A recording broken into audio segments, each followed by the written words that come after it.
Hey, how you doing? This is John, and welcome to John's Long Box. Today we're looking at one of my very first Avengers comics. This is Avengers 153.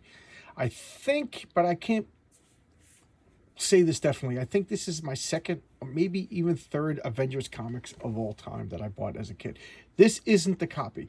My original copy is all beat up. And what I have now is I bought a collection from somebody, and they were in excellent condition, and that's what this is from. All right, so let's check this out. This is Avengers 153, 30 cents. Watch out, Cap, the Whizzer is back, and he's going crazy. If we don't stop him fast, he'll kill us all. So yes, the Whizzer is one of, I've known the Whizzer as long as I've been collecting comics. So what year is this? I'm going to say this is 76. Okay, so we got the Wasp over here, Captain America, the Beast. Again, I was a stupid kid. I thought the Beast was always blue and furry, and I didn't even know he was in the X-Men. In fact, I probably didn't even know the X-Men existed at this point. Here's the Wizard being a jerk and punching Yellow Jacket in the ding-a-ling, And this cover is drawn by Jack Kirby. I just look at how much action I said this a million times. I get excited when I talk about Jack Kirby. He's fast and loose with anatomy. No argument there. But nobody does action like Jack Kirby. Look at this action. Oh my God. And then word balloons on the cover. You don't really see word balloons in it. This is just everything I want in an Avengers cover. Look, we got the corner cover with the Vision popping out. I love that logo. This is just the best in oh my God. How could you not want this as a kid? And I got to be careful because I got my microphone over here now. And here we got. All right. This year, your favorite Marvel characters are going back to school with you on Mead School Supplies. So what are these, Trapper Keepers? Yeah, that's what they are. I had this folder. I thought, and then I always wanted to get that comic because it was on the folder. So therefore it was important because little kids are stupid. All right, so here we got, what year is this? Let's look at the 1976, okay. Volume 1, 1950, yeah, this is 1976. Yeah, so that's about when I started collecting comics. All right, so let's look at the Jerry Conway, the writer-editor. We got John Buscema and Joe Sinnott, storytellers art. You can't get more Marvel than that. I mean, come on. The only more Marvel than that would be Jack Kirby. But John Buscema and Joe Sinnott, oh my God, that's phenomenal. John Costanza, letterer, Petra Goldberg, colorist. Home is the hero. Look at this. So now we start out with the continuity error. And this is the source of an argument that I've had for years. See, my first exposure to the Scarlet Witch, she's flying. She's flying, guys. What else do you want me to say? She's using her hex power to propel herself. And I think she even says that here. She isn't really a witch. Not really. She's a mutant with certain witch-like powers. Okay? The evening, though, powers have brought her here to the remains of the multinational brand corporation where she hopes for a final meeting with destiny. So it even says that she's using her powers to fly. Special no prize to the Mary Mig who figures out which hero we're referring to in this time. I don't know if I ever figured that out. But okay. And what is the brand corporation? Well, the brand corporation is the evil corporation. Whenever you need a corporation to do something shady, to do something dirty, to do something underhanded, you have the brand corporation. And that's what they are. They're an oil company. They're bankers. They're whatever, they're the evil, evil, whatever, capitalist corporate oppression. I just love that. I love that. I haven't opened up this comic in so long, so I'm really enjoying this. So here she is. She gets zapped. Zam. Boom. When it comes through out of nowhere, a burst of sheer, unadulterated light energy. And she goes to fall. She's falling down. Look at the costume. Just so great. And she just uses this like hex blast to propel herself. So she's clearly manipulating gravity. She's clearly manipulating propulsion. So, guys, Could you forgive me for thinking that she could fly? And here she is. She lands on the ground. She transforms the ground into water. Now, Scarlet Witch's power, when she was first presented, it was supposed to be she does probability, and she doesn't exactly know what she's going to do. She throws a hex on you or a whammy on you, and then bad luck happens to you. She throws a whammy on somebody she likes, good luck happens to them. And it could be anything. Here she has like a clearly refined use of her ability. She's propelling herself through the air. She's literally transforming the ground into water. Or if you want to say she's being lucky to herself. But I don't care how lucky you are, water doesn't just form out of the ground. You know what I mean? So it's supposed to be something improbable happens. And so she's got a really difficult power to write and to keep consistent. Every writer is going to change it. So what is she doing? She's getting the Serpent Crown. Okay, Avengers. So 149, the Serpent Crown was left here. So she's breaking in to get it. And she's kind of like all beat up. Why does she want the Serpent Crown? Because she believes it'll help her unlock her like witchiness powers. Okay, Scarlet Witch has always been like trying to either control her abilities, harness her abilities, or learn like true witchcraft. And here we have a laser just hits her right in the shoulder.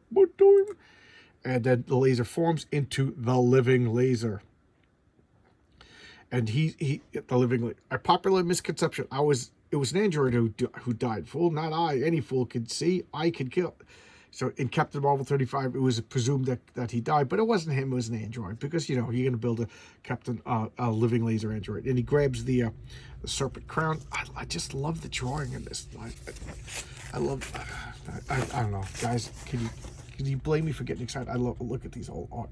So comic books, you see, if I was actually a smart person, I would have realized that I could have gotten some back issues if I wrote to these people, but I didn't have any money. I was a kid. I was a little stupid kid.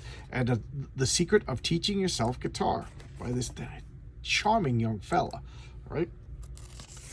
And what do we got here? Okay, so now it's the Brand Corporation. Their goons, their henchmen, their security guards are coming in. And you know what? She's breaking an entry. She's not police. She doesn't have a warrant or whatever. So they're assuming that the Living Laser and the Scarlet Witch are on the same team, and they're just blasted. Submariner. I told the story that he poured his artistic talent into the Silver Surfer because he got it from issue 1, and he wanted people to be like, oh, the Silver Surfer was John Buscema's, magnum opus. And when he poured himself into it. He showed the work to Stan Lee, and Stan Lee said, "This doesn't look like Kirby," and that was it.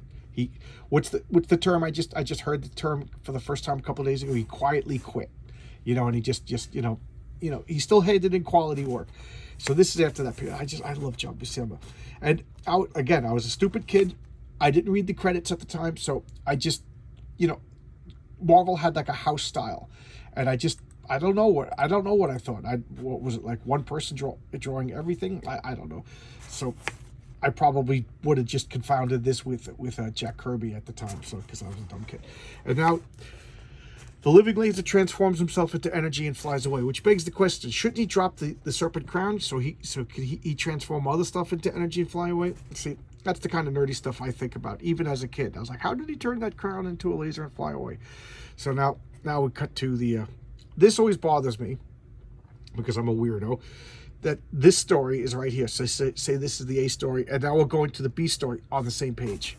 I always thought like you turn the page, it's a natural point to break it, but what do I know? I'm not a story writer.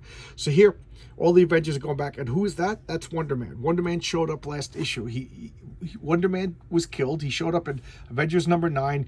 He was beating the crap out of all the Avengers, and then he succumbed to his own power. He whatever. He overpowered himself and died because of the energy transformation.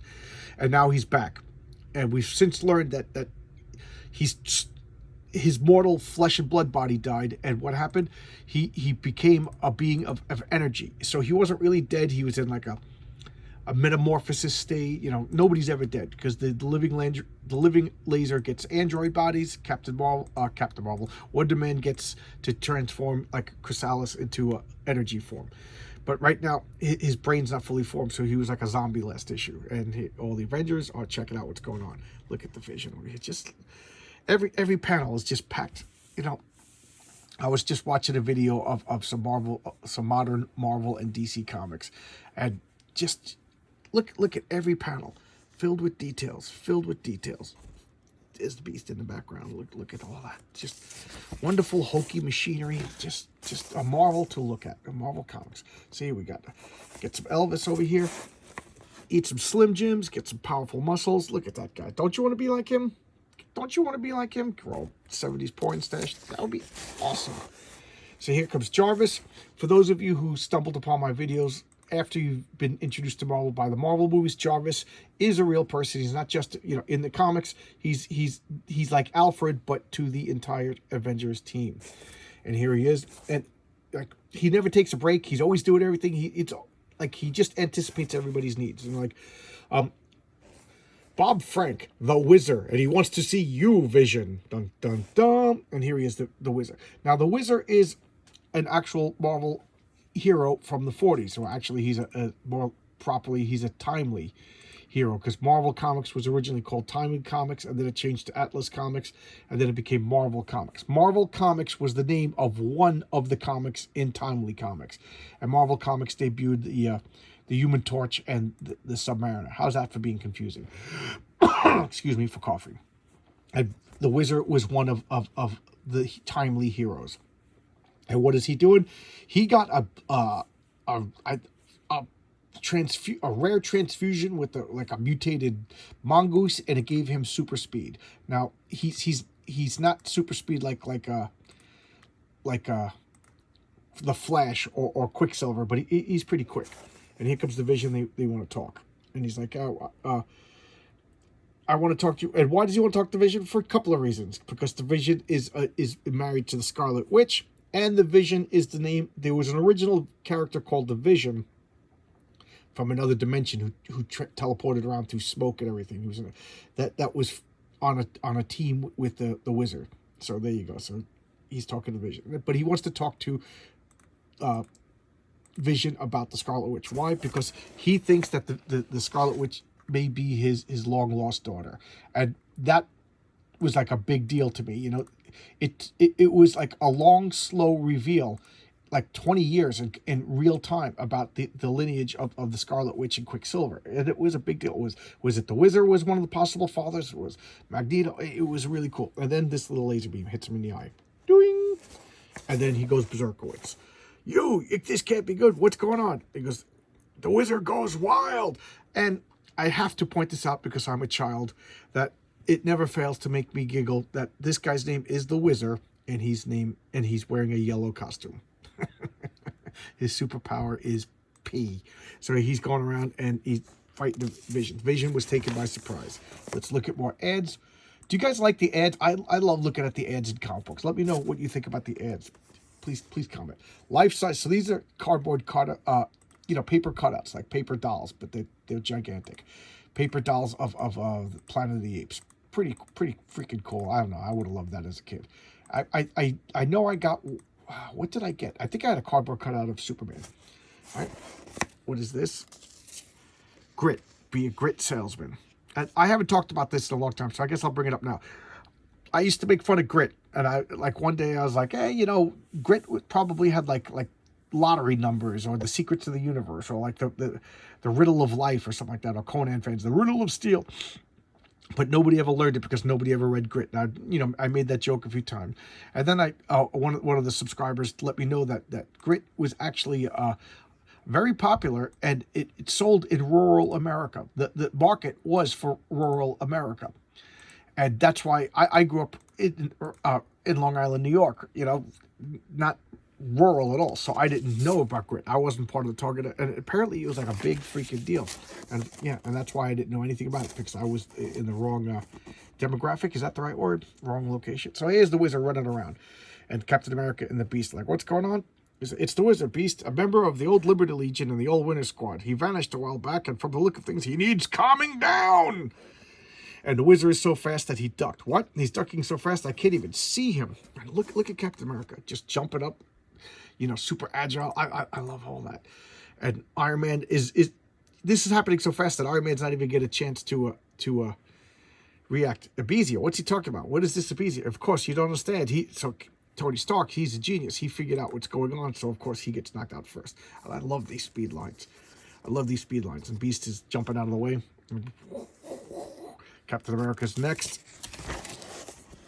Whizzer, listen, and he just spins around. Captain America gets flung into the ceiling, and the Beast is all he could do is just jump. Oh boy, problem time. I got to look at this guy's face, and he's really freaked out. Hypnotized. Nothing short of a brick wall can stop. So Beast, tend to forget, because at this point in the Beast's history, he was happy-go-lucky. None of the swallowing, mutants hate us. At this point, he was just going around like he was a ladies' man. He was charming. He was fun. He could have been a Pinocchio, like a guy who's lamenting his lost humanity, because he used to be human, but I didn't know it at this point. So I just thought he was a fun-loving guy. I forget that he's a scientist, and so he figures out what's going on too. And the Whizzer is just wrecking Avengers Mansion. Oh, my stars and garters! Just knocks down the wall, and he's like, "I'll give them this. They fought a lot better tonight than they did the last time we battled. The llast time we battled was that years ago, back in the 40s. Went my head, the pain." So he's starting to, come out of the hypnotism. And here we have a Marvel lineup. These are all the comics that came out at the time. Amazing Spider-Man, Avengers, Captain America, Captain Marvel, Conan. So far, I collected them all but Conan. Daredevil, Defenders, Fantastic Four, Howard the Duck. I didn't collect Howard the Duck until I was an adult. I thought it was like, no, it's a duck, he's stupid. Yeah, I took my superheroes seriously. Incredible Hulk, Invaders, Iron Man, Marvel Tales. That was a reprint of old Spider-Man, so I didn't collect that. Marvel Team Up was awesome. I definitely collected it. Marvel 2-in-1 is one of my favorite comics of all time. Of course, I collected it. Master of Kung Fu I collected. Power Man, Thor, and Tomb of Dracula. I was not allowed to collect because in the ads it said adult adventures, so my mom thought it was like R-rated and dirty, so I wasn't allowed to collect Tomb of Dracula. So I got that as an adult. I always also like to check the names of the writers, see if there's anybody I recognize. Dave Kern, I don't know any of these people. Nope, I don't know any of these people. That's a cool picture. In my original comic too, I cut that picture out and hung it up on my wall. Why? Because I was a stupid kid. I went and I cut out all the pictures that I really liked and hung them up, and ruined my comics. So I'm glad that I got a second copy. Crazy was Marvel's answer to Mad magazine. So there was Crazy, there was Mad, and then there was Cracked. Howard Lives. That's Howard B, not the duck. So this is for the latest issue of Foom. What is Foom? Foom is Friends of Old Marvel. It was like a fan magazine. I never got any Foom. Now, don't make me get obsessive about Foom. Custom Vans. Oh, that's pretty cool. That's pretty cool. Get some artwork done for Vans. Isokinetics. Become a muscle guy. And now he's reacting to being hypnotized. And he's like, the pain. And what was the pain? It was the wasp in Yellow Jacket flew into his ears and messed with him from inside of his own body. Oh, God, that's got to be painful. That has got to be painful. So they take him down to the lab. They're like, Bob Frank's a good guy. That's what's going on. They're trying to figure it out. And meanwhile, during all that hullabaloo, Simon Williams, the Wonder Man, is walking out. But his brain, he's like waking up from a daze. He's not fully there yet. So he's just wandering the streets. Hey, look, it's that guy Wonder Man. Isn't he dead? I mean, I thought he was dead. So now they're gonna rush at him because he's a superhero. What does he do? He just flings them. And at this point, he's defending himself. He doesn't realize his strength. He's kind of like waking up. He's in a fog, and he starts running. He's freaking out, and he's like, what's going on? What's going on? And his costume is just so bad. It's wonderful. Poems, comic catalog, Shark's Teeth, Be Taller, A Locksmith, comics from the Golden Age. You see, I wish I was smart enough to write to these people. And now we're going back to the Scarlet Witch. What's going on? She's waking up. And the Brand Corporation henchmen are crowding in her because only I could force them. So she's in Los Angeles. So this to me is like a proper use of her improbability power. She casts a hex and there's an earthquake that is so powerful that people just get thrown all over the room. And she's like, all right, let me get out of here. And this guy's like, I'm going to shoot her. Boom, right in the arm. Right in the arm. Even as a kid, I was like, wait a minute, superheroes aren't supposed to get shot. I got you, punk lady. And he's like, oh my God, it's possible. I've been shot by a thug. I'm losing blood. So this is a regular bullet. She got hit in the arm. And so she totally failed. She came to get the Serpent Crown. She lost the Super Crown, and she got shot. I don't know. That to me was like a big deal.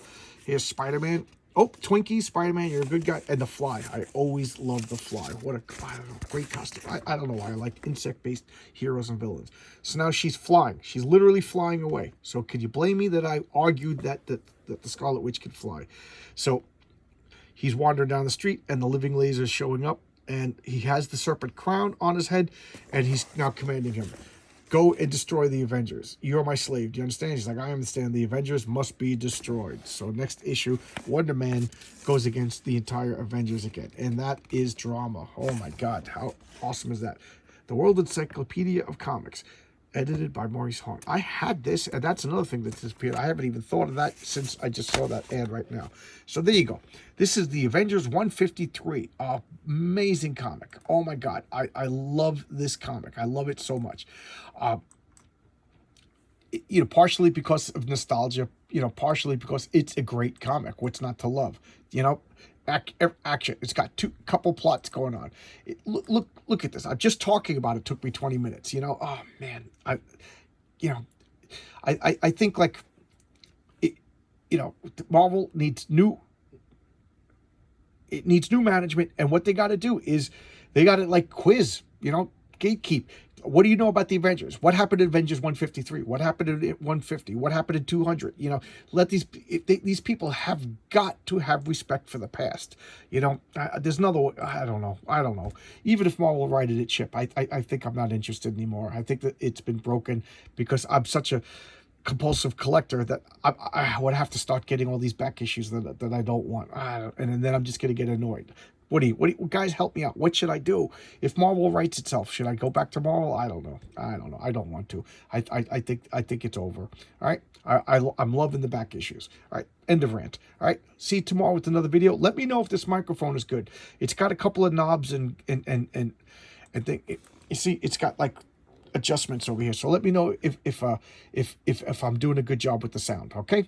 Because the last one was like a lapel clip, and when I broke it.